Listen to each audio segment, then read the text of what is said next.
Les amis, je suis ravi de vous retrouver. Vidéo assez spéciale ici car nous allons voir ensemble combien de comptes FTMO j'ai cramé au total. Alors, il faut savoir que j'ai commencé à prendre des challenges sur FTMO. C'était dans les années 1986. Non, trêve de plaisanterie. On va le voir ici ensemble. Le premier compte que j'ai pris sur FTMO, je crois, ici. Avril 2021, donc comme tu vois, ça date pas d'hier que je fais de la propre firme. Donc pourquoi cette vidéo, elle va être intéressante et surtout pour toi, c'est pour ça que je vais t'inviter à rester bien jusqu'à la fin parce qu'on va peut-être voir 2-3 conseils et tu vas voir exactement ce que j'ai fait à mes débuts et ce qu'il faudra absolument pas que toi aussi tu fasses. En tout cas, si t'as pas envie de cramer autant de comptes que moi.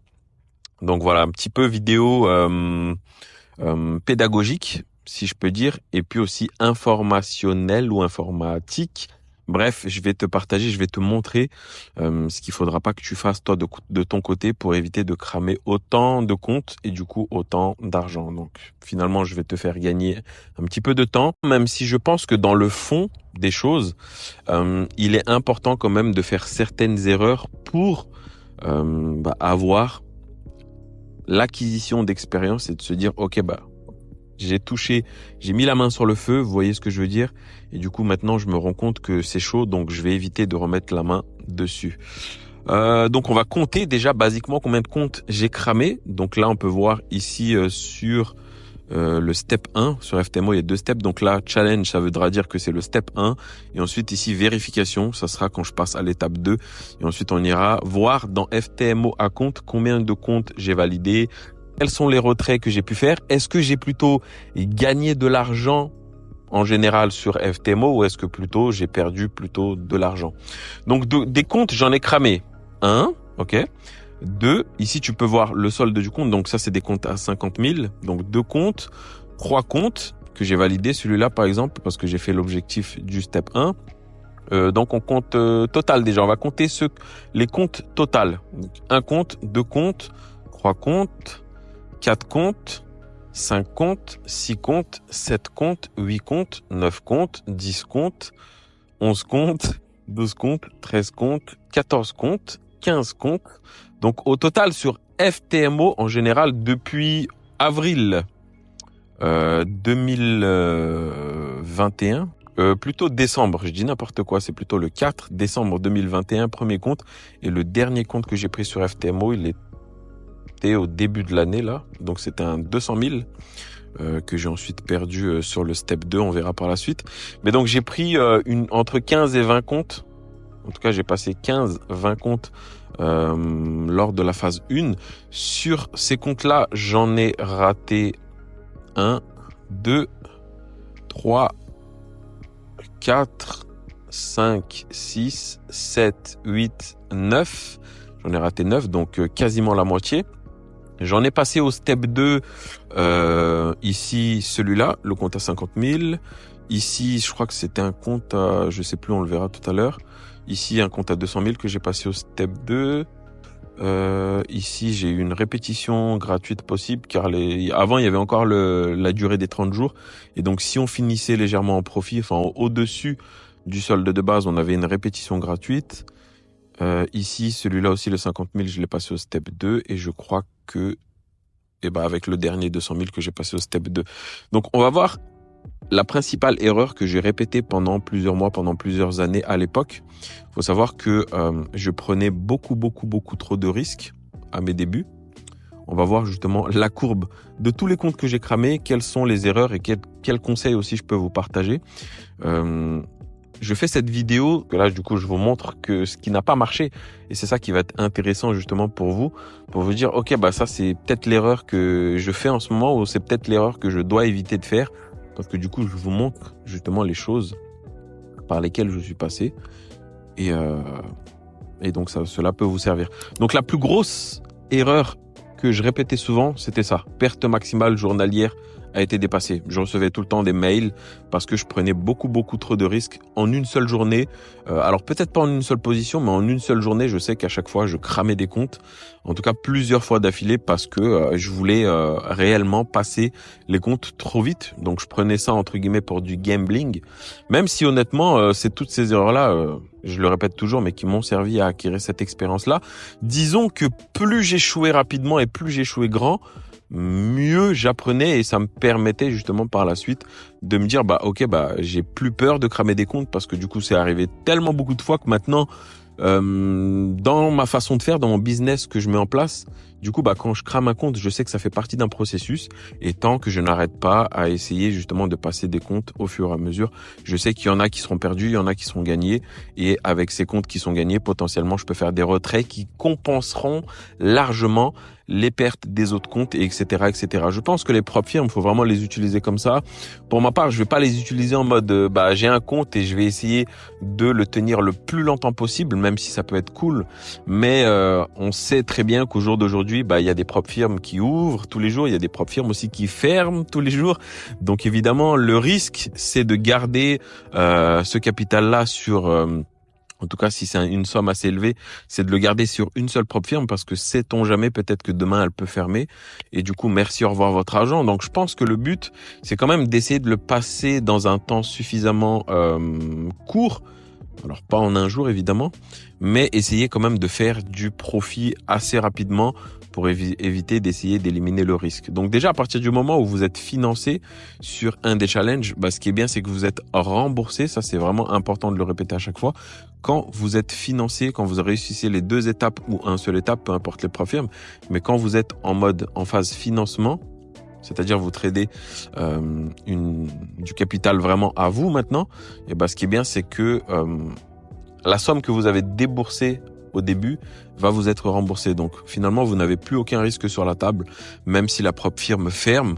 Finalement, voilà, ça casse un petit peu les bonbons, mais bon, votre risque, il est déjà sorti de la table, donc c'est pas super grave. Donc voilà, donc si on regarde par exemple le deuxième compte ici, on va voir, je pense, daily loss dépassé. On va voir aussi des courbes, voilà, qui font ça. On voit tout de suite. Quand on commence, la plupart des courbes, ils vont être ça, c'est-à-dire qu'au début, vous allez peut-être faire les choses bien, vous allez avoir des gains trop importants pour la capacité à vous de tenir, si je peux dire, ces sommes-là, entre guillemets, même si on est sur des comptes démo, et finalement, derrière, vous continuez à prendre du risque, et quand ça ne marche pas, patati patata, ça se casse la gueule. Là, je crois que je crame aussi le daily loss, ok? Donc déjà, ce daily loss, si c'est un conseil que je peux vous donner, faites attention à ne pas le dépasser et respectez un minima votre risque journalier. Moi, évidemment, comme je vous disais dès le début, comme je vous ai dit au début de cette vidéo, c'est l'erreur que je répétais la plus souvent. Le daily loss, c'est la chose que je cramais très régulièrement. Voilà, c'est plus un secret pour moi. Ensuite, ici, troisième compte que j'ai validé. Ici, sur un compte à 50 000 que j'ai passé au step 2. Ok. Donc, on peut voir, il y a parfois de la certaine cohérence. Même si j'estimais que même quand je passais les comptes, en tout cas à mes débuts, je prenais quand même beaucoup de risques.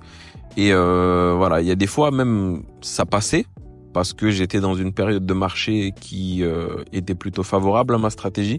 Et parfois, quand ça marchait pas, je cramais les comptes. Là, on peut voir ce compte-là aussi. Alors, on va voir.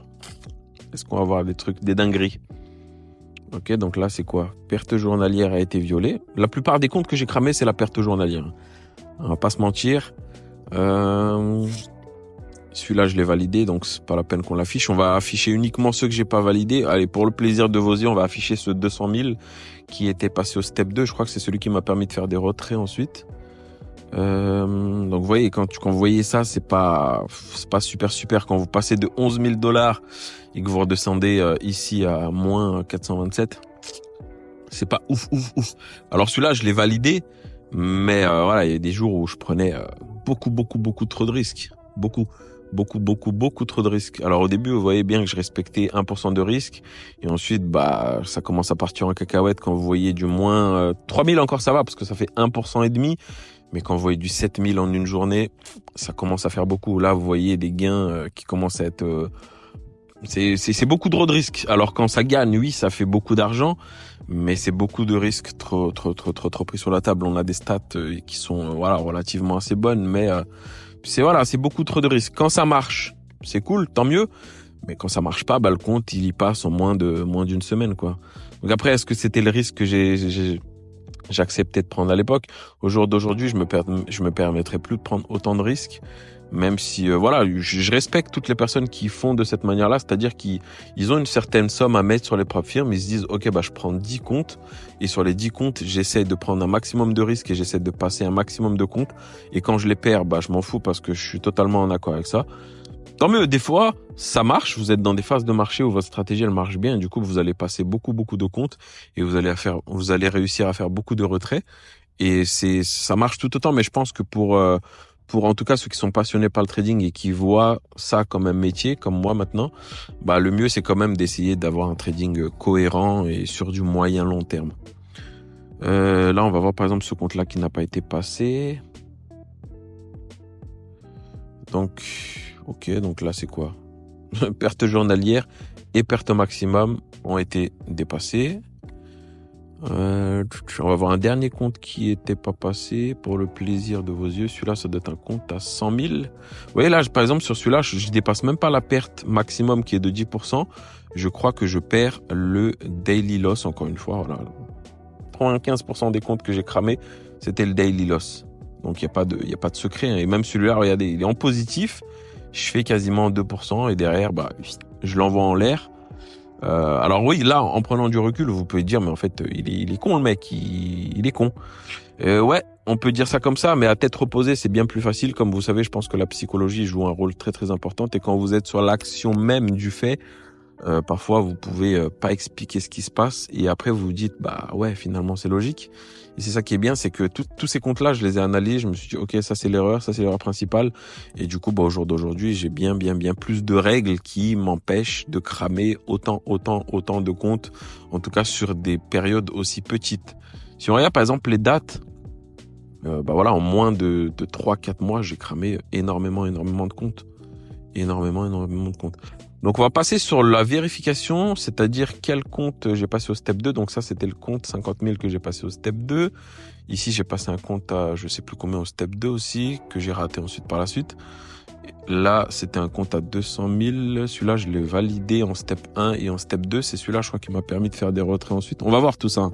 On va voir. C'est pour ça que je te demande bien de rester jusqu'à la fin de la vidéo pour que tu te rendes compte que cramer un compte de trading, si t'en crames un, si c'est déjà arrivé que t'en crames juste un seul, c'est pas la fin du monde. Ça veut pas dire que ça y est, il faut que t'arrêtes. Ça veut dire que parfois il faut apprendre de mettre des règles pour que ça arrive peut-être de moins en moins, mais dans le trading, on sait que les résultats passés ne prédisent pas les résultats futurs et que voilà, on n'est pas à l'abri de nous-mêmes déjà, mais on n'est pas à l'abri non plus d'un marché qui est difficile à trader des fois, difficile à aborder et qu'on se casse la gueule. Maintenant, il va pas falloir remettre en cause son questionnement, il va falloir juste remettre en cause certaines règles et essayer de corriger les erreurs. Donc voilà ce que je peux t'apporter. Ici, en step 2, on a cramé ce compte-là. C'était le dernier que j'ai cramé en 200 000. Je crois que c'était le daily loss aussi. Voilà. Ensuite, en vérification en step 2, on a cramé quoi aussi? On a cramé ce compte à 50 000 qu'on avait passé du step 1 au step 2. On va voir quelles ont été les erreurs. Perte maximum journalière. Donc la perte maximum journalière, c'était mon ennemi. Mon ennemi. Et si on va ensuite maintenant dans les comptes financiers, quel compte j'ai passé en financier? Le 50 000 ici, je l'ai directement perdu, je crois, en étant financé. Je l'ai directement perçu. Il y a très peu de gens qui vous montreront leur dashboard de cette manière-là. Mais bon, j'ai pas grand-chose à cacher. Ça me coûte rien de vous le montrer. Et même au contraire, je trouve que c'est de l'expérience et de la valeur qui pourront vous servir énormément. Donc là, vous voyez que là, on est en financé sur un compte à 50 000. Je fais $3 300 sur le compte financé à 3 000. Je peux me dire, ok, je retire les 3 000 et finalement derrière, je fais quoi? Je crois que je crame le daily loss, non? Je sais plus. Je pense, ouais, parce que quand on voit cette perte de 2397, je pense que c'est un daily loss. Donc, juste ici. Perte max de ce jour, moins 2500. je l'envoie en l'air alors que je fais du profit dessus. Voilà, ça fait partie de mon histoire, ça fait partie des choses à raconter à mes petits-enfants. C'est, voilà, expérience, il n'y a pas de problème avec ça. Évidemment, quand je te dis il y a pas de problème avec ça, au jour d'aujourd'hui, je prends du recul. Mais quand tu vis la chose au moment près, crois-moi qu'il va falloir un mental, des nerfs assez solides pour essayer de surmonter. Parce que des fois, je suis passé par des downs en mode, voilà quoi. Tu sais, quand tu t'acharnes à passer un step 1, un step 2, et ensuite après que t'es financé et que tu perds le compte, crois-moi que psychologiquement, tu vois, il faut être solide quand même, hein. Faut être solide déjà dans le trading de base. Psychologiquement, il faut être solide, mais quand tu passes le step 1, le step 2 et qu'ensuite tu perds le compte en financé, faut t'accrocher. Mais c'est comme ça qu'on bâtit un mindset de guerrier. Donc ce compte là, celui-là, hop, on est en financé là, je crois. C'est ce qui m'a permis de faire les retraits, je crois. Non, ça c'est encore un step 2. On va vraiment aller dans les comptes financés. C'est où? Ah, c'est plutôt ici. Donc compte financé, ce qui m'a permis de faire des retraits, premièrement, c'était ce compte à 200 000 ici. 200 000 ici, je fais un retrait. Donc ça date pas d'hier, hein, c'était en 2022, janvier 2022. Ce compte-là, il me permet de faire un retrait à 5 000. Vous voyez que là, ici, j'étais à $8 000 de profit. Je retombe à 3 000 en prenant trop de risques encore. Et j'arrive quand même à me dire, ok, $5 000, voilà, je fais un retrait que je vous montrerai ensuite par la suite, hein. Donc ici, le 9/02/2022, j'arrive à faire un retrait de $5 000. Ensuite, sur ce même compte-là, hop, juste ici, je fais un retrait à $6 000 ici. Donc j'en fais un à 5 000. Je monte le compte à 205 000. Ensuite, je le monte à 206 000. Donc le 22 février ici. Juste ici, tu peux le voir. Ici, je fais un retrait à $6 000. Ok. On peut voir les statistiques ici. Bon.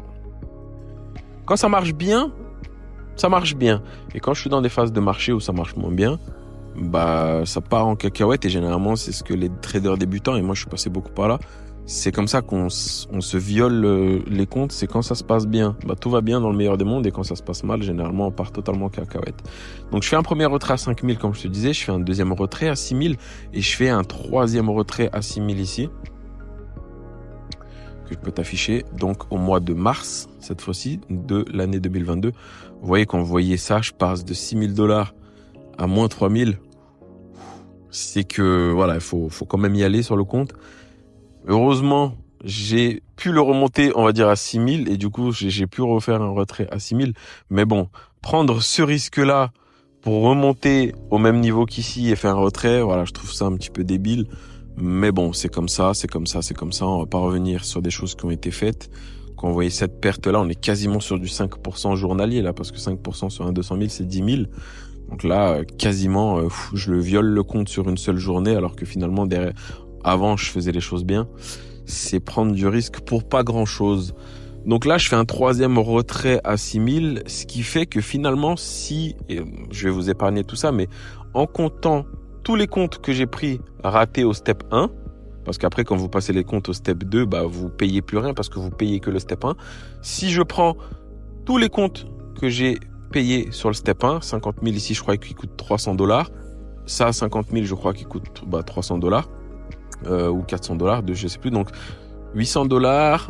Ici, du coup, je l'ai perdu ensuite, celui-là, sur le financier. Donc, j'ai perdu 800. Plus, ici, encore 50 000, ça fait, on va dire, 1200. Je fais vraiment en gros, $1 200 que j'ai perdu. Ensuite, lui, il doit coûter $200, je crois, 1500, on va dire. Ici, pareil, on va dire 1700 ou 1800. Ensuite, là, ici, c'est celui qui a été financé, donc je l'ai perdu par la suite, mais on va arrondir à 2500 de perdu. Pour l'instant, 2500 d'investis sur le step 1, sur les prop firmes. Donc 2500, on va dire 3000, 3500. Là, c'était un compte à 200 000, 3500. Les comptes à 200 000, ils coûtent 1000 balles. Hein. Donc là, 4000, 4500. Là, c'était un compte à 50 000. Donc, on va dire 5000 sur tous les comptes jusqu'à l'instant, jusqu'ici. Là, c'est un compte à 500. Donc 5300, on va dire. Un compte à 100 000, il coûte 500 balles. Donc 5000, on va dire, on va arrondir à 6000 $, d'investis sur FTMO. En tout cas, de compte pris. 6000, ici, c'est un compte à 100 000. Donc 6500. Vu que le compte à 100 000 coûte 500 balles, 6500. Ici, c'est un compte à... c'est un compte à combien ça? 85. C'est un compte à 100 000, ok. Donc 6500, on monte à 7000 $. 7000 de perdu pour l'instant sur FTMO. 7000 $ de perdu. Ici, celui-là aussi, il a été perdu. Donc 8000... allez, on va, grosso modo, on va arrondir à 9000 $ de compte acheté sur FTMO, on va arrondir même à 10 000, pas de problème. 10 000 $ d'acheter, de compte acheté sur FTMO, ok? Faut savoir qu'au jour d'aujourd'hui, j'ai aucun compte sur FTMO, j'ai plus de compte sur FTMO. 10 000 $ en compte acheté, donc rendez-vous bien compte, 10 000 € ou dollars, peu importe, de compte acheté sur FTMO. Compte pas les step 2 parce que du coup, c'est les step 1 qui ont été passés. Donc ici, en step 2, bah, tu payes plus, tu payes uniquement le step 1. Et ensuite, on va voir du coup combien de retrait j'ai fait. Donc on va aller ici dans certificat, ouais. Donc on va dire j'ai investi 10 000 € sur FTMO et en payout total j'en ai réussi à soutirer 14 774.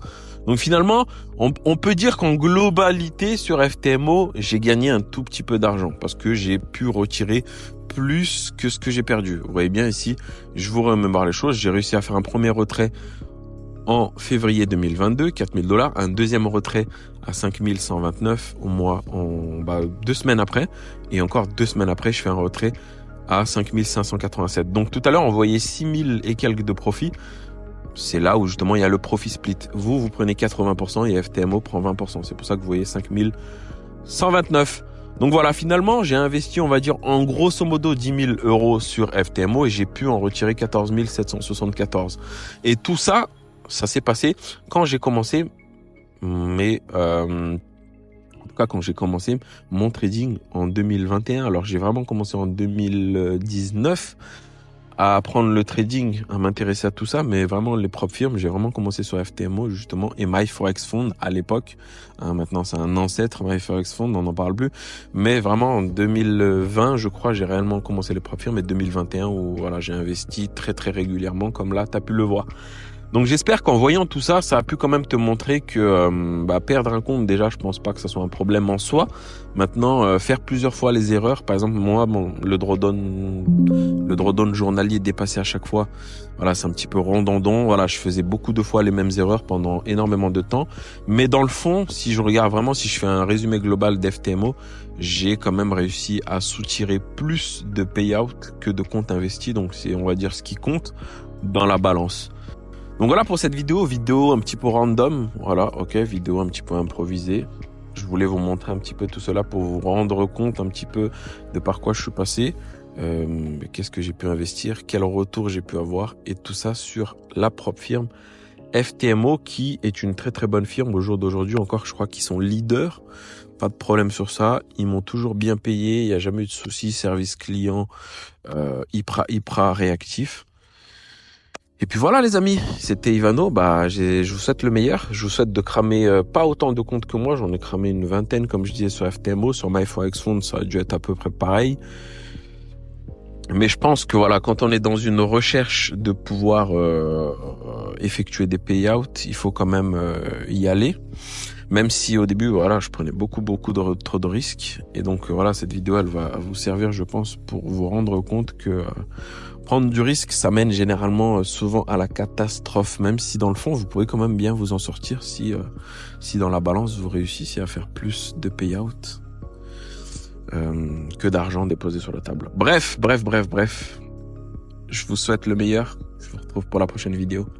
Ciao.